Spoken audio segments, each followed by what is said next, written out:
Hey everyone, it's Steve. So today I thought I'd do a little.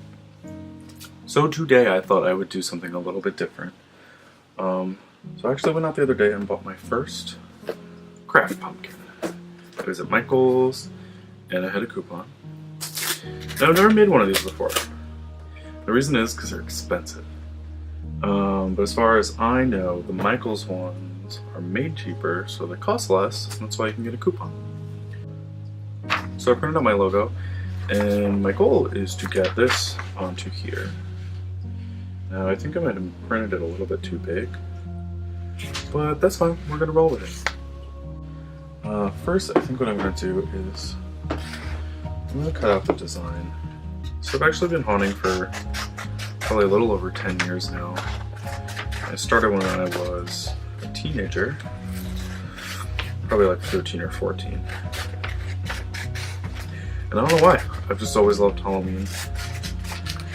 I just loved how like creative you can be, and how different it was. I hated how like commercialized Christmas was. And not to say Halloween's not commercialized, but it's just different. I don't know, Halloween's just about having fun. I've always been drawn to like spooky things. I actually took my first steps on Halloween, according to my neighbor. Which is cool if it's true, but who knows. So, I want to like tape this on here. And so I was about 14 when I started haunting. And I went out, and me and my parents went on a big giant Halloween shopping spree at a store called Party Giant. Not Party City, Party Giant, which I think is out of business now. We don't have any more left on Long Island, where I'm from.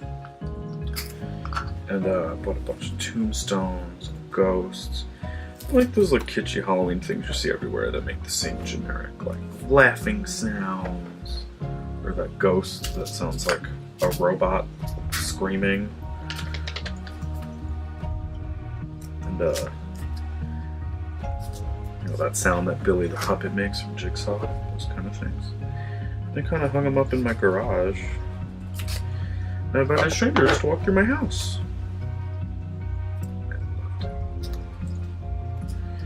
And it's stuck ever since. My parents don't care for Halloween, but don't really let that get in the way. Although sometimes they put themselves in the way. But at the end of the day, I don't really do it for me. It's for the people who come to see. It's become part of their Halloween tradition. And I think that's why I like home haunting so much, is that as you get older, there's this notion that like, you're too old to trick or treat, so Halloween's not fun anymore. So let's go to a costume party and get drunk. And like, getting drunk is fun. That's not everything. And there are already so many holidays that are just about drinking. Why do we need a holiday to drink? Especially one so old. So, I'm not really into that. But yeah, so I found home haunting, and it became kind of my thing.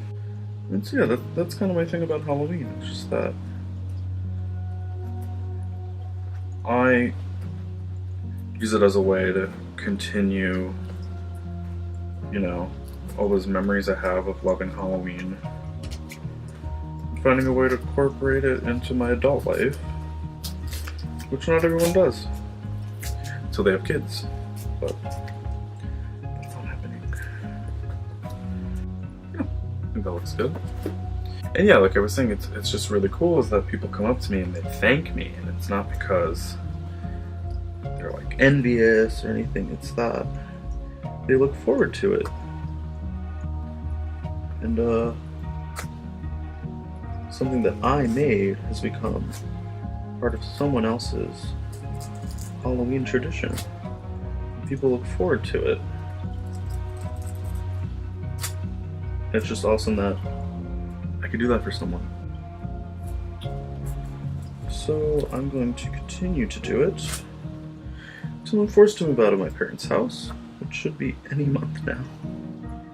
So I want to know, what do you guys love about Halloween? What are Halloween traditions that you've come up with for yourself or your family or your neighborhood? Because home haunting is a really big deal on Long Island. I'm not the only one. There's definitely a lot of others out there. I'm definitely not the first. That's probably why I got into it too. I just like to see what people did. In our town, we actually have a map. It's like home haunts of Long Island. You have to apply to be on it. But once you are, there's rules you follow. And then it's like free publicity for your haunt. It's actually really great because most of them, not all of them, all donate to charity, which is ideal. Last year was the first year I started donating to the Leukemia and Lymphoma Society. My friend Bridget works there, and so I've gotten to see firsthand all the great work that they do, and I've actually volunteered to photograph some of their events for them, which has been great. Their events are really special. And actually lost an uncle to lymphoma this year, so it's kind of relevant knowing that people do it not only because they love it, but because they know they can use something that they love and or give a good cause some exposure, especially if it's local. So I fully plan on continuing to support Leukemia and Lymphoma Society. Previously I had donated to the One Orlando Fund, I believe, for the victims of the shooting at Pulse nightclub.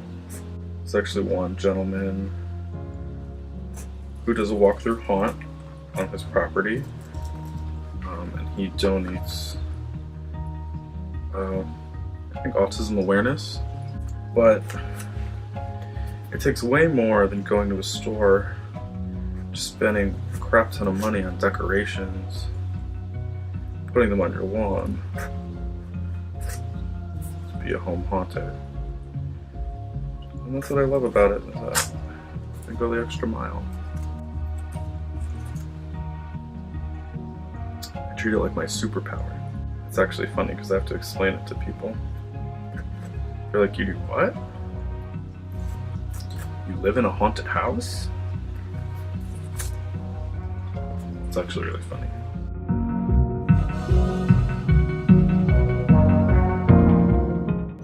I read somewhere that you're supposed to cut holes out of the back of pumpkins instead of out of the top. Oh, it smells like chemicals.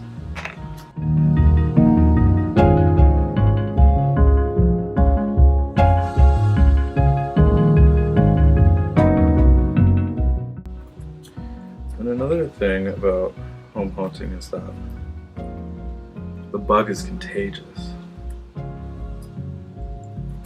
So whenever I introduce someone to it, show them my haunt, they're always like, "How can I help?"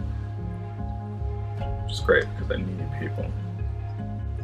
It's hard to scare people if you have no actors. And I'm really glad I started this YouTube channel just because I feel like a lot of you enjoy it, and I hope you do, because I try to put a lot of effort into it. I really try to put a lot of effort into it.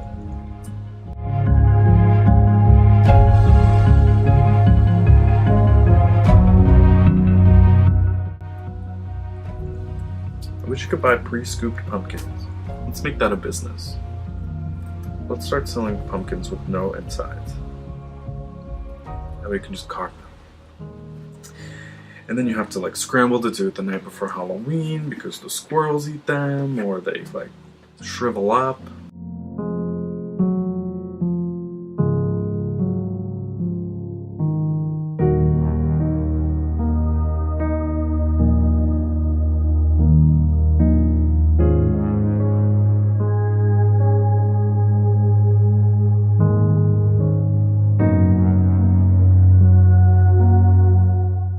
So here I have the completed pumpkin.